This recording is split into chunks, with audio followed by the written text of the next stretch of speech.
Olá, amigos e irmãos, graça e paz a todos. Que bom ter você em nossa escola bíblica que, como você já sabe, dá ênfase ao livro do Gênesis nesse trimestre. Até aqui, já vimos como Deus, em sua infinita soberania, criou os céus, a terra, os mares e tudo o que neles há. Criou ainda o ser humano para o louvor da sua glória. O homem e mulher os criou à sua imagem e à sua semelhança. Mas vimos também que ao fazerem escolhas erradas, eles passaram a viver longe de Deus, amargando todas as consequências desse terrível ato de desobediência.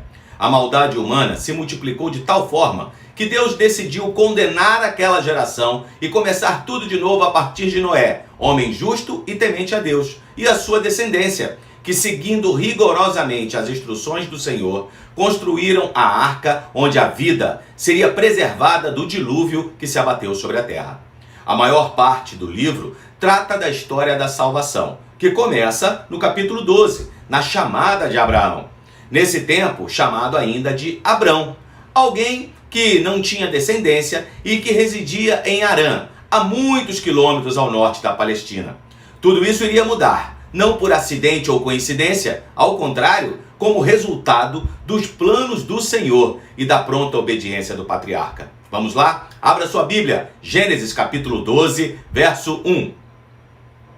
O Senhor disse a Abrão: sai da sua terra, da sua parentela e da casa do seu pai, e vá para a terra que lhe mostrarei. Farei de você uma grande nação, e o abençoarei, e engrandecerei o seu nome. Seja uma bênção. Abençoarei aqueles que o abençoarem, e amaldiçoarei aqueles que o amaldiçoar. Em você serão benditas todas as famílias da terra. O chamado de Deus a Abraão ocorreu quando ele ainda estava vivendo nas terras de sua família, em Ur dos Caldeus, inserido num contexto de idolatria. Deus ordenou que Abraão fosse para uma terra que ele haveria de lhe mostrar. Naquele momento, a extensão daquela concessão de terra ainda não havia sido revelada completamente. Isso aconteceria progressivamente. Dwight Moody, em seu comentário bíblico, cita o bispo Riley, o qual diz: Abraão recebeu a ordem de renunciar às certezas do passado, enfrentar as incertezas do futuro, olhar e seguir a direção da vontade de Deus. Mas tudo isso vale muito a pena. Deus prometeu fazer de Abraão uma grande nação e abençoá-lo ricamente. Essas promessas de Deus enfatizam as ideias de frutificação e domínio que o patriarca e a sua descendência experimentariam e alcançarão sua plenitude em Jesus Cristo, seu ilustre descendente. O apóstolo Paulo interpreta a declaração de "em ti serão benditas todas as famílias da terra" como apontando diretamente para Cristo. Isso significa que a expressão "em ti" refere-se a Jesus Cristo, o descendente de Abraão. Consequentemente, a bênção pela qual as famílias da terra seriam abençoadas é a própria justificação pela fé, que traz consigo todas as outras bênçãos da salvação. Diferente dos homens de Babel, que queriam perpetuar seus nomes pelos seus esforços e afastados de Deus, Abraão, pela fé, foi totalmente dependente de Deus. Verso 4. Partiu, pois, Abraão como o Senhor lhe havia ordenado, e Ló foi com ele. Abraão tinha 75 anos quando saiu de Harã. Abraão levou consigo a sua mulher Sarai, o seu sobrinho Ló, todos os seus bens que havia adquirido e as pessoas que lhes foram acrescentadas em Harã. Partiram para a terra de Canaã e lá chegaram. Abraão interpretou o chamado de Deus envolvendo partida imediata para Canaã. Como ele soube que Canaã era o seu destino, não ficou explicado. Mas Deus disse: sai para a terra que te mostrarei. E ele obedeceu. Sem hesitação, reuniu sua família e deu início a um importante movimento migratório. Ao que parece, ele não temeu, não duvidou, não vacilou. A terra, de forma nenhuma, estava vazia. Os cananeus habitavam ali, embora houvesse muito lugar para os recém-chegados. Além disso, havia um grande número de cidades e santuários, dos quais Siquém e Betel tinham significado especial, como veremos mais à frente. Ele construiu um altar e prestou seu culto ao Senhor. Como era possuidor de rebanhos e manadas, escolheu a região do Negueb, uma região desértica, para habitar. Quando eu era adolescente, na escola bíblica dominical, aprendi que a Bíblia é o único livro que desnuda os seus heróis. Primeiro Noé ficou bêbado e dormiu sem roupas. E agora, Abrão levada ao Egito por causa da escassez de alimentos, resolveu contar uma meia-verdade, porque ele estava com medo de ficar sem a mulher ou sem a própria vida, por causa da beleza de sua esposa. Verso 10. Havia fome naquela terra. Assim, Abrão foi para o Egito, para ali ficar, porque era grande a fome na terra. Quando se aproximava do Egito, quase ao entrar, disse a Sarai, sua mulher: Ora, bem sei que você é uma mulher muito bonita. Os egípcios, quando virem você, vão dizer: essa é a mulher dele. Então eles vão me matar, deixando você com vida. Diga, pois, que você é minha irmã, para que me tratem bem por sua causa e por amor a você me conservem a vida. O medo tomou conta do coração do nosso patriarca, o que o levou a arquitetar o seu plano. Não demorou para Sarai chamar a atenção dos homens poderosos do Egito e ser levada para a casa de Faraó. Mas o escritor de Gênesis diz que Deus castigou Faraó e a sua casa com grandes pragas por causa da presença da esposa de Abrão ali. Mesmo falho, Deus interveio em seu favor e não permitiu que ninguém tocasse em sua esposa. Esse mesmo erro irá se repetir outras vezes em sua família. Abraão estava em processo de crescimento, como nós também devemos estar. Que não percamos nenhuma oportunidade de confiar no cuidado do Senhor. Tendo sido expulso do Egito, Abrão e toda a sua parentela estão de volta a Canaã, ainda em busca de um lugar adequado nela. Tudo indica que, mesmo com os problemas enfrentados no Egito, ele conseguiu prosperar ali. O tamanho sempre crescente dos seus rebanhos exigia grandes áreas abertas. Às vezes, uma bênção pode se tornar um grande problema. Vejamos o que aconteceu. Abrão saiu do Egito e foi para o Neguebe, ele e a sua mulher e tudo o que tinha. E Ló foi com ele. Abrão era muito rico, possuía gado, prata e ouro. Fez as suas jornadas do Neguebe até Betel, até o lugar onde primeiro tinha armado a sua tenda, entre Betel e Ai, até o lugar do altar que anteriormente tinha feito. E ali Abraão invocou o nome do Senhor. Ló, que ia com Abrão, também tinha rebanhos, gado e tendas. E a terra não podia suportá-los, para que morassem juntos, porque eram muitos os seus bens, de maneira que não podiam morar um na companhia do outro. Houve desentendimento entre os pastores de gado de Abrão e os pastores do gado de Ló. Nesse tempo, os cananeus e os ferezeus habitavam essa terra. No contexto da insatisfação dos pastores de Abrão e Ló, Abrão conversou com seu sobrinho. Ele disse que não deveria existir qualquer tipo de contenda entre ambos e entre os seus servos, afinal de contas, eles eram parentes chegados. Então, numa grande demonstração de humildade, maturidade e confiança, Abraão propôs que ambos se separassem, mas deu o benefício da primeira escolha de direção a Ló. Se Ló escolhesse ir para a esquerda, Abraão iria para a direita e vice-versa. A Bíblia diz que Ló levantou os olhos e viu toda a campina do Jordão. Aquela região era muito bonita, seus campos verdejantes e bem regados, e Ló ficou impressionado com o que viu. Escolheu conforme lhe pareceu bem aos seus olhos. Ele partiu para o oriente em direção a Sodoma, separando-se de Abraão, que ficou na direção oposta. Uma escolha desastrada. A escolha carnal de Ló o levou a uma região de pessoas extremamente corruptas e afastadas de Deus. João Calvino diz que, ainda que Ló pensasse viver no céu, ele já havia quase que afundado no inferno. Sem dúvida, essa correta observação contrasta os dois parentes, Abraão e Ló. Um confiou em Deus, o outro confiou no que viu. O capítulo termina com a confirmação do Senhor.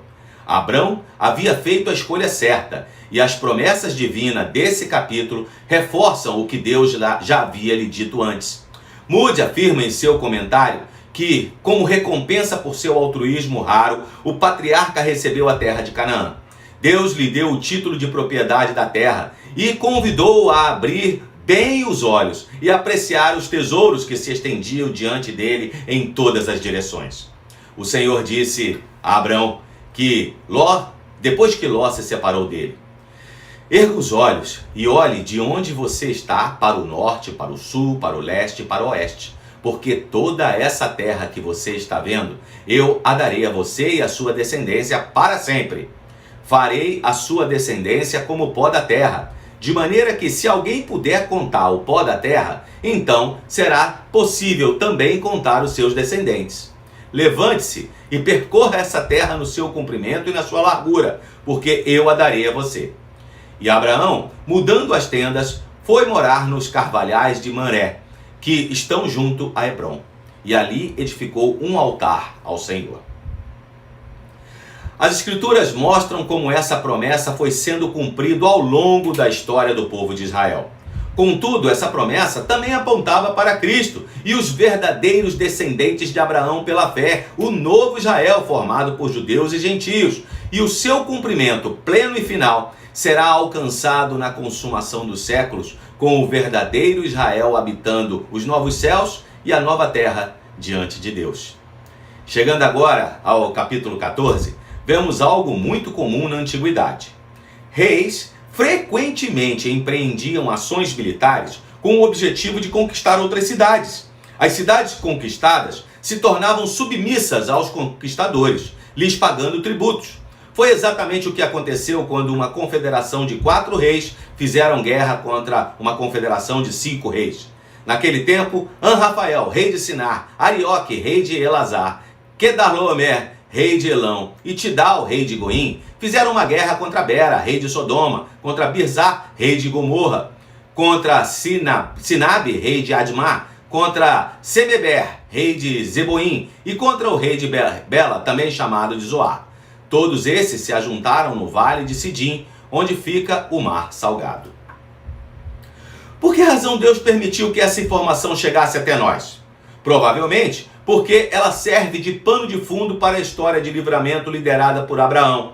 Ló foi feito prisioneiro de guerra quando sua cidade, Sodoma, e os reinos vizinhos foram derrotados pelos invasores.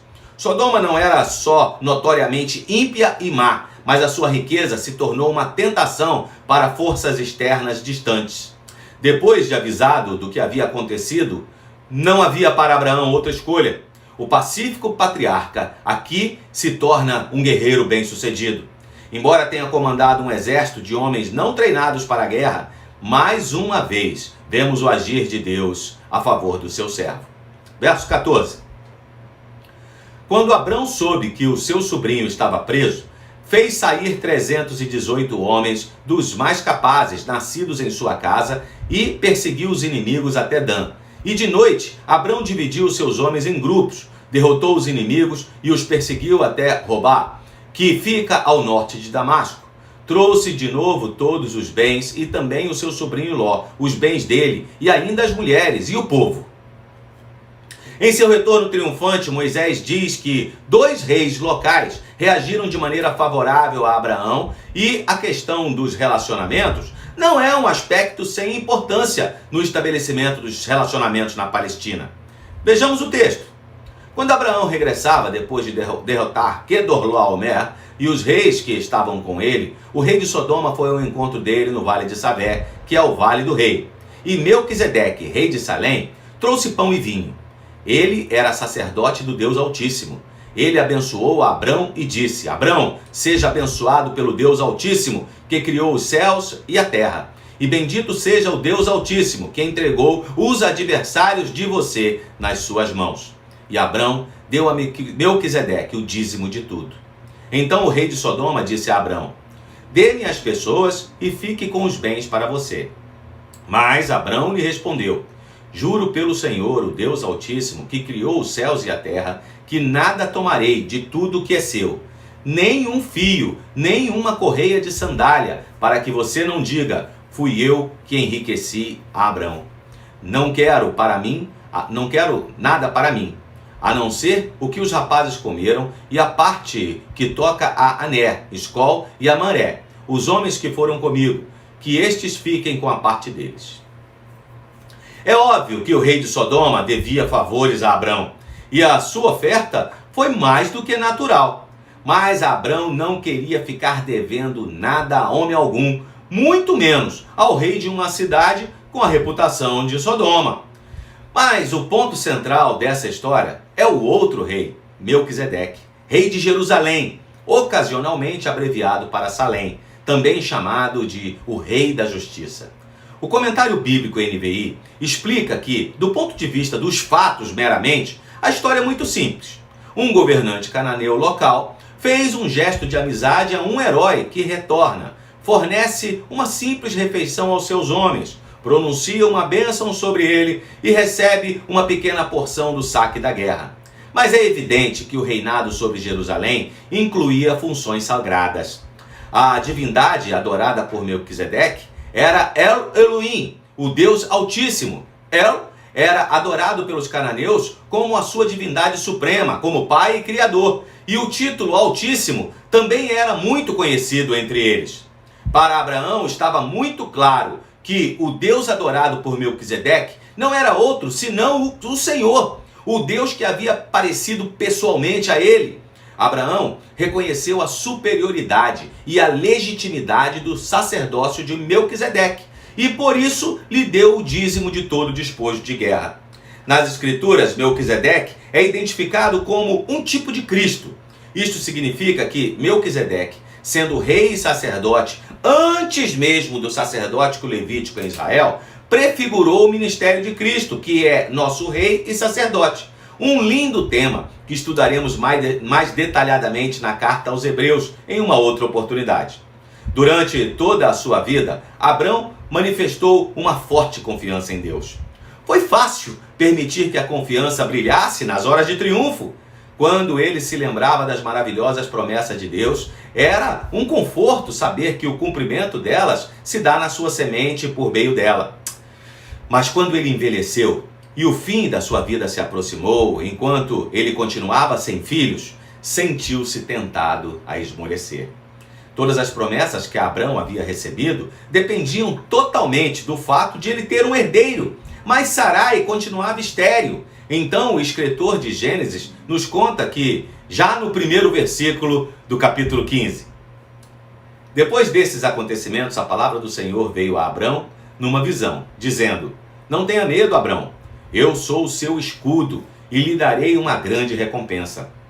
Abrão respondeu: Senhor Deus, que me darás, se continuo sem filhos, e o herdeiro da minha casa é o Damasceno Eliezer? Abrão continuou: tu não me deste descendência, e um servo nascido na minha casa será o meu herdeiro. E eis que a palavra do Senhor veio a ele, dizendo: esse não será o seu herdeiro, pelo contrário, aquele que será gerado por você, esse será o seu herdeiro. Então o Senhor levou-o para fora e disse: olhe para os céus e conte as estrelas, se puder contá-las. E lhe disse: assim será a sua posteridade. Abrão creu no Senhor, e isso lhe foi atribuído para a justiça. Nos tempos bíblicos, enquanto as escrituras estavam sendo produzidas, as visões eram um importante modo de revelação da vontade de Deus. Abrão achou que providências legais deveriam ser tomadas diante dos fatos e elegeu um escravo querido que tomou como filho para ser seu herdeiro. Mas este não era o plano de Deus. O herdeiro de Abraão seria um filho de sangue. Foi nesse contexto que Deus disse: olhe para os céus e conte as estrelas, se é que podes, assim será a sua descendência. Abrão creu no Senhor e isso lhe foi imputado para a justiça. Esse versículo serve como a primeira revelação de que a justificação é pela fé e não pelas obras. Abrão creu na promessa do Senhor de que ele teria um filho que seria o seu herdeiro e Deus o considerou justo. Em outras palavras, pela fé, Abraão satisfez os termos da aliança que Deus firmou com ele. E por falar em aliança, ela foi firmada numa cerimônia formal. Deus ordenou que Abraão pegasse alguns animais com 3 anos de vida e também 2 aves.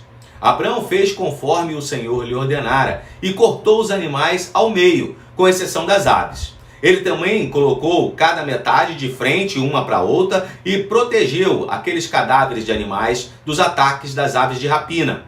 E ao pôr do sol, ele caiu num sono profundo.